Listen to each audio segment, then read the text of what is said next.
Uptick Watch Reviews, Uptick Watch Reviews, Uptick Watch Reviews, Uptick Watch Reviews, Uptick Watch Reviews, Uptick Watch Reviews, Uptick Watch Reviews. Bonjour mes amis, hi guys, collection review for Andreas. He lives in Norway but is Swedish. Tjena Andreas. He's been collecting for a few years but at a slow pace, That's the best way to go about it. He's about 40, got 2 kids, and works in a big corporation, managing a team. But usually he doesn't have to wear the full business attire. So it's a business casual, dark pants and a shirt. Doesn't really have to wear a tie, unless you meet those clients, of course. And on the weekend, he lives the typical Norwegian active life up in the mountains, in the backcountry. Split boarding in the winter times. I don't even know what that is, but it sounds very physical. All right, his first real deal watch was a PAM 1392, but then he figured out it was a bit too big for him. His wrist is a bit smaller than mine, 6 3/4 wrist. So I would say 39 millimeters, probably the sweet spot. 40, it's just right. You don't want to go too much larger than that. And he didn't really like the crown guard, so he traded it. I think he did pretty well on that one for a Rolex GMT Master 2 black a year ago. And it's a watch that keeps on rising in price. It's just beautiful. I had 2 friends for whom this was the only watch for so long. One of them just sort of traded it for Daytona, and the other one still has it. Just a wonderful watch. The black looks has a look of itself, with the large numbers on the black bezel. Do not dismiss it for always the Pepsi or the Batman. I think it has a charm of its own. I really dig it. And that's his typical daily driver. Honestly, Andreas, had you stopped there, you would do really, really good in life. But then he added Grand Seiko SBGN 007. That would be the one for James Bond, I suppose. And he uses that one to travel outside of Scandinavia. Very cool. Again, a GMT, but so different from the Rolex. And GMT is always a good complication to have, especially if you're in business, if you want to track all the time zones, New York, LA, Tokyo, and whatnot. It's a bit dressier, but that's the one he chooses to travel with. We all feel different about some watches. We're more comfortable with some than others when we travel, when we go out. So that's fine. The green color with a bit of gold, it's great. While the Rolex has the slight touches of green, very very complementary. And then he has a semi-vintage Omega. With the full calendar. I see date, I see the month there as well. It's Mark 40 with the tritium markers from around 1995. That watch looks so cool. I mean, it's almost from a distance you would think a Breitling perhaps, or even IWC. Very cool to have this very different type of Speedmaster. And he's waiting now for a more modern dressy watch. A Ming. We hear a lot about Ming these days. They just released a $14,000 watch. Well, I don't think it's made yet. Maybe a prototype only. There's a long wait for these watches. It's made by enthusiasts, and they do more than just put a Celita into a nicely designed case. It goes beyond that. So it's the Ming 2702. Very understated look, or I would say minimalist. I don't want to fall into the cliche, but it's true. We associate Sweden, Norway with a bit more of a minimalist approach to things. More space around you to help you think a bit more clearly. So yeah, well, personally, maybe I wouldn't buy a Ming. I would love to have one in my hands and really see all the details. I think a lot of people are very enamored with them. So because of COVID-19, it might take a few months to get that one until November. But it's a nice addition, very dressy, very simple, And Andreas, yeah, you will see how you feel about it, because your collection so far was more the sporty type. Although the Grand Seiko, can be used for anything, and the Rolex, of course, it can be your only watch. All right, this is where things get more complicated, of course, because we always want more, and sometimes less is more. I have like 4 Rolex, and then watches come to you, and they came to Andreas really perfectly. I think it's great that you traded out of the PAM, and that you didn't add another Rolex, because one is enough. They all have the same basic case, and then you add a complication or a bezel, but it's basically the same watch. So if I have to have only one, it would be my Sea Dweller 4000, I suppose. But then I love my Explorer so much, and on the wrist I have my Datejust. You gotta love them all. But if you manage to just stick to one, don't add another one, then you don't have that problem. So Andreas has been thinking about adding a 40mm Explorer 2, so that would be 5-digit 16570 or previous iterations.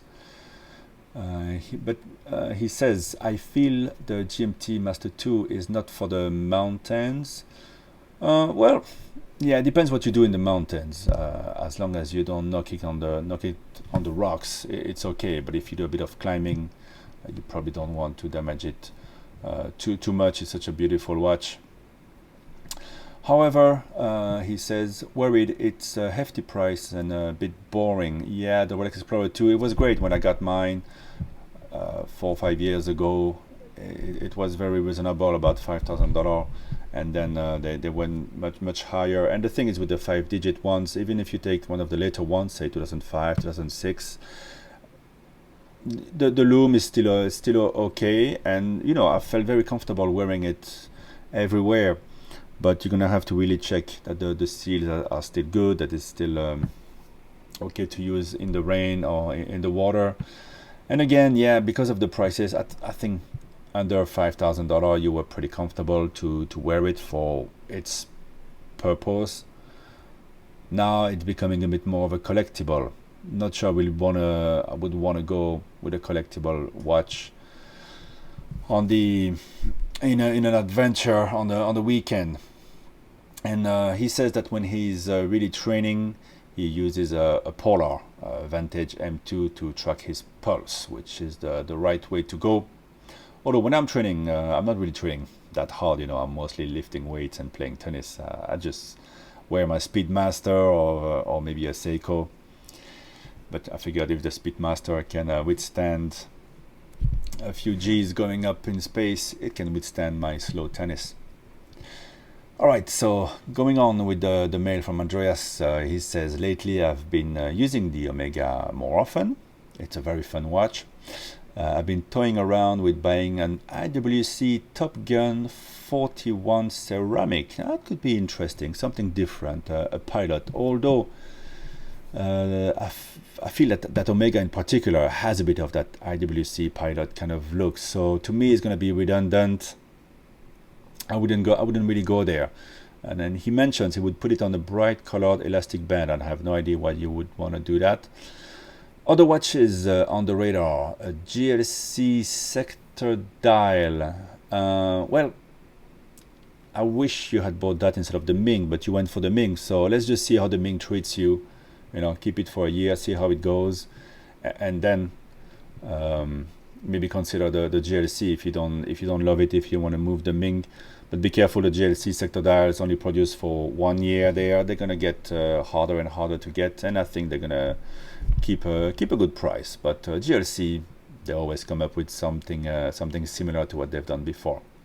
Then you consider the Rolex Explorer 1 39mm. I've been wearing that watch all weekend. I love it so much. It is a fantastic watch. But as I said, I'm not sure you really want to add a Rolex. I feel like you're going to lose enjoyment of your current Rolex for that one. And I don't think you will want to take the 39mm, which has gained in price since it was discontinued. It's hard to get, impossible to get now, obviously at the AD. But now it's gained price, so it's become a collectible. Again, you don't want to take that in the mountains. And then you look at the vintage watches, GLC, Geophysique. I don't think you need to go into so much trouble. You have enough vintage there with the Omega. I really want you to, let's try to focus on something minimal that does everything for you. So you're saying yourself, you're all over the place. It's normal because of all the YouTube videos, mine included. I love this, I love that. Hey guys, I just bought this new one.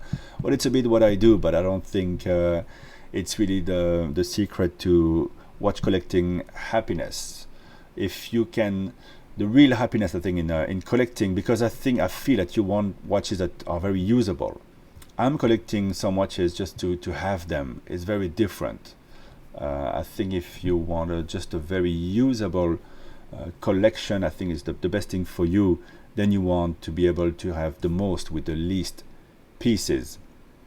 So it's normal to be interested in the hobby, to look at a bunch of things, but already the Ming, you're going into a very narrow direction. It's very specific, but I'm sure it's going to treat you well. I'm sure these guys are enthusiasts putting together that brand. So you're saying finally, worried that I'm leaving a well thought out small collection with purposeful functions. Well, that's exactly what I just said. Some experienced guidance would be well received from my part.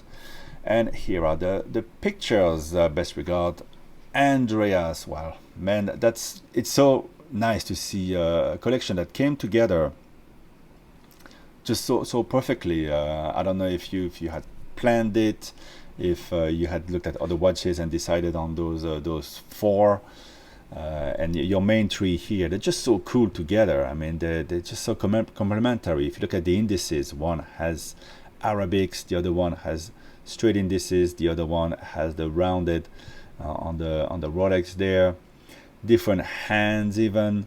One has the patina, the other one is very usable, the Rolex, and the GS is in the middle, tying it all together. You have a lot of color. You have blue, red, green, a bit of gold, but none of it is too flashy. So I feel like you have a perfect collection.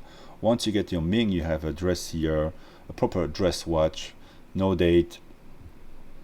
I don't think you need anything else. I think let's just focus on your pleasure when you go out on the weekend.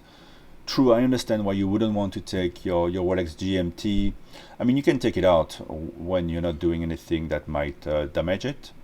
The watch is meant to you know to go in the rain, in the water, and you can shake it around. Nothing's going to happen to it. But if you want to save it a bit, and if you don't want to take the Omega too much, because it's a bit of a vintage watch, very cool looking watch. The one I would recommend personally, given your wrist size, would be the Tudor Black Bay 58. Either, I think that the blue one would be really good, but the blue one, it's such a clean look that when I had one, I felt a bit bad wearing it on the weekend at the beach or anything. I wanted to babysit that one a bit more than the black one, which has such a cool look. And you seem to be interested in getting, for example, a Rolex Explorer. I think that Black Bay 58 would kind of fill that gap. You know, it's a no date. You have a diver, which you don't have in your current collection. 39mm is perfect. It's very discreet. It fits great on the wrist when you do sports, and the value is not too high, so you're not going to be too worried about it. And yet, it's so beautiful. Especially, I think the original Black Bay 58, the black one. I love staring at it all the time, and I think it would tie in well with your Omega there, because they have a bit of a faux patina, but it's not done in poorly, and there's a bit of gilded color as well, which is going to tie in well with your Grand Seiko. But function-wise, you add that very cool diver, very comfortable on the wrist. To me, that's what I would add. Any other brand?